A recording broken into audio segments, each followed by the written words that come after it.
tentang hal-hal yang kamu tuliskan kepadaku adalah baik bagi laki-laki kalau ia tidak kawin. Tetapi mengingat bahaya percabulan, baiklah setiap laki-laki mempunyai istrinya sendiri, dan setiap perempuan mempunyai suaminya sendiri. Hendaklah suami memenuhi kewajibannya terhadap istrinya, demikian pula istri terhadap suaminya. Istri tidak berkuasa atas tubuhnya sendiri, tetapi suaminya. Demikian pula suami tidak berkuasa atas tubuhnya sendiri, tetapi istrinya. Janganlah kamu saling menjauhi, kecuali dengan persetujuan bersama untuk sementara waktu, supaya kamu mendapat kesempatan untuk berdoa. Sesudah itu hendaklah kamu kembali hidup bersama-sama, supaya iblis jangan menggoda kamu, karena kamu tidak tahan bertarak. Hal ini kukatakan kepadamu sebagai kelonggaran, bukan sebagai perintah. Namun demikian alangkah baiknya kalau semua orang seperti aku. Tetapi setiap orang menerima dari Allah karunia-Nya yang khas. Yang seorang karunia ini, yang lain karunia itu. Tetapi kepada orang-orang yang tidak kawin dan kepada janda-janda aku anjurkan, supaya baiklah mereka tinggal dalam keadaan seperti aku. Tetapi kalau mereka tidak dapat menguasai diri, baiklah mereka kawin. Sebab lebih baik kawin daripada hangus karena hawa nafsu. Kepada orang-orang yang telah kawin, bukan aku, tetapi Tuhan perintahkan, supaya seorang istri tidak boleh menceraikan suaminya. Dan jikalau ia bercerai, ia harus tetap hidup tanpa suami atau berdamai dengan suaminya. Dan seorang suami tidak boleh menceraikan istrinya. Kepada orang-orang lain, bukan Tuhan katakan, kalau ada seorang saudara beristrikan seorang yang tidak beriman, dan perempuan itu mau hidup bersama-sama dengan dia, janganlah saudara itu menceraikan dia. Dan kalau ada seorang istri bersuamikan seorang yang tidak beriman, dan laki-laki itu mau hidup bersama-sama dengan dia, janganlah ia menceraikan laki-laki itu. Karena suami yang tidak beriman itu dikuduskan oleh istrinya, dan istri yang tidak beriman itu dikuduskan oleh suaminya. Andai kata tidak demikian, niscaya anak-anakmu adalah anak cemar. Tetapi sekarang mereka adalah anak-anak kudus. Tetapi kalau orang yang tidak beriman itu mau bercerai, biarlah ia bercerai. Dalam hal yang demikian saudara atau saudari tidak terikat. Tetapi Allah memanggil kamu untuk hidup dalam damai sejahtera. Sebab bagaimanakah engkau mengetahui, hai istri, apakah engkau tidak akan menyelamatkan suamimu? Atau bagaimanakah engkau mengetahui, hai suami, apakah engkau tidak akan menyelamatkan istrimu? Selanjutnya, hendaklah tiap-tiap orang tetap hidup seperti yang telah ditentukan Tuhan baginya, dan dalam keadaan seperti waktu ia dipanggil Allah. Inilah ketetapan yang kuberikan kepada semua jemaat. Kalau seorang dipanggil dalam keadaan bersunat, janganlah ia berusaha meniadakan tanda-tanda sunat itu. Dan kalau seorang dipanggil dalam keadaan tidak bersunat, janganlah ia mau bersunat. Sebab bersunat atau tidak bersunat tidak penting. Yang penting ialah mentaati hukum-hukum Allah.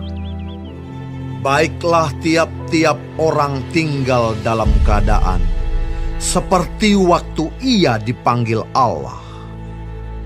Adakah engkau hamba waktu engkau dipanggil? Itu tidak apa-apa. Tetapi jikalau engkau mendapat kesempatan untuk dibebaskan, pergunakanlah kesempatan itu. Sebab seorang hamba yang dipanggil oleh Tuhan dalam pelayanannya adalah orang bebas milik Tuhan. Demikian pula orang bebas yang dipanggil Kristus adalah hambanya. Kamu telah dibeli dan harganya telah lunas dibayar. Karena itu janganlah kamu menjadi hamba manusia. Saudara-saudara, hendaklah tiap-tiap orang tinggal di hadapan Allah dalam keadaan seperti pada waktu ia dipanggil. Sekarang tentang para gadis. Untuk mereka aku tidak mendapat perintah dari Tuhan. Tetapi aku memberikan pendapatku sebagai seorang yang dapat dipercayai karena rahmat yang diterimanya dari Allah. Aku berpendapat bahwa mengingat waktu darurat sekarang adalah baik bagi manusia untuk tetap dalam keadaannya. Adakah engkau terikat pada seorang perempuan? Janganlah engkau mengusahakan perceraian. Adakah engkau tidak terikat pada seorang perempuan? Janganlah engkau mencari seorang. Tetapi kalau engkau kawin, engkau tidak berdosa. Dan kalau seorang gadis kawin, ia tidak berbuat dosa. Tetapi orang-orang yang demikian akan ditimpa kesusahan badan, dan aku mau menghindarkan kamu dari kesusahan itu. Saudara-saudara, inilah yang kumaksudkan, yaitu waktu telah singkat. Karena itu, dalam waktu yang masih sisa ini, orang-orang yang beristri harus berlaku seolah-olah mereka tidak beristri. Dan orang-orang yang menangis seolah-olah tidak menangis. Dan orang-orang yang bergembira seolah-olah tidak bergembira. Dan orang-orang yang membeli seolah-olah tidak memiliki apa yang mereka beli. Pendeknya, orang-orang yang mempergunakan barang-barang duniawi seolah-olah sama sekali tidak mempergunakannya. Sebab dunia seperti yang kita kenal sekarang akan berlalu. Aku ingin supaya kamu hidup tanpa kekhawatiran.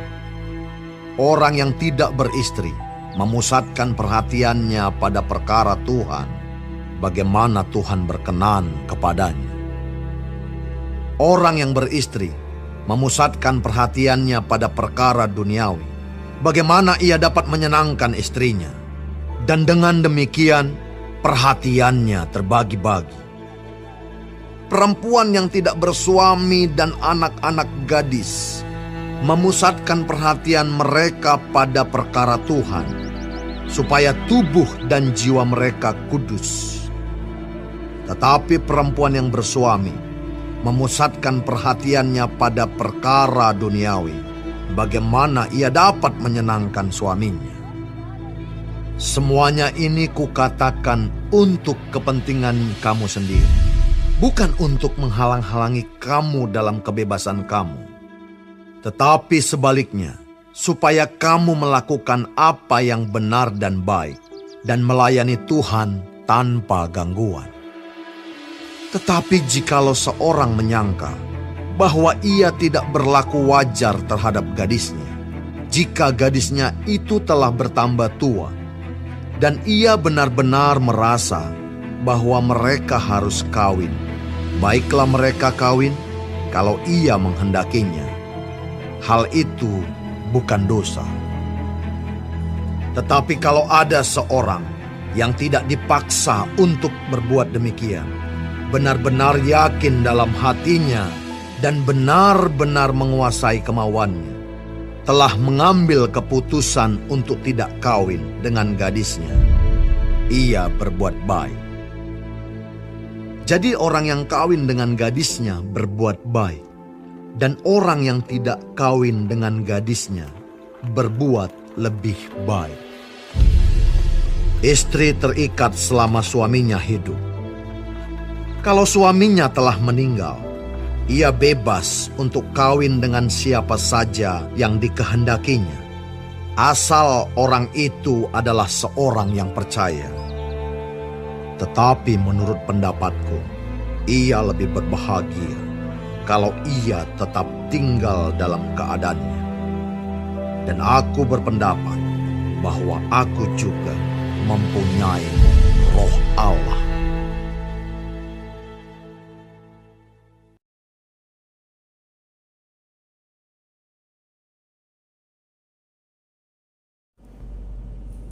Shalom saudara-saudaraku yang kekasih dalam Tuhan Yesus. Puji Tuhan karena anugerahnya kita masih hidup dan dapat mempelajari firman Tuhan. Kompas kehidupan dari 1 Korintus 7. Tuhan Yesus memberkati.